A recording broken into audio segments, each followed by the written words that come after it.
Ето. Малата тръгваме на центрофуга. Ето другите дрехи ги изпрах. Сега пера бяло пране и сега ще приключи пералнето.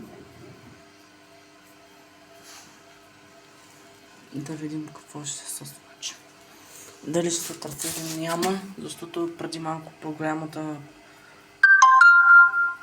центрофуга затръся много. И да.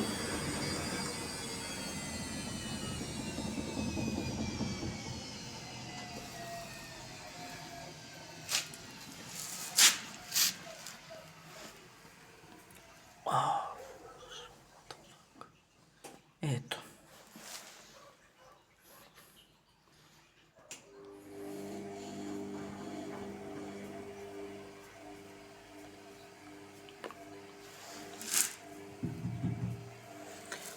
Това е помпата, която е забръсната вода и я тиха, без да се чува центрофуга. Тръгне на центрофуга, тогава вече почва да се чува. Сега да видим какво ще стане пак. Сега още един път ги изтисквам.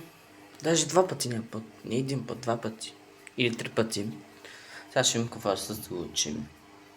Да мога да ги изпере пералните дрехите. Да. Така.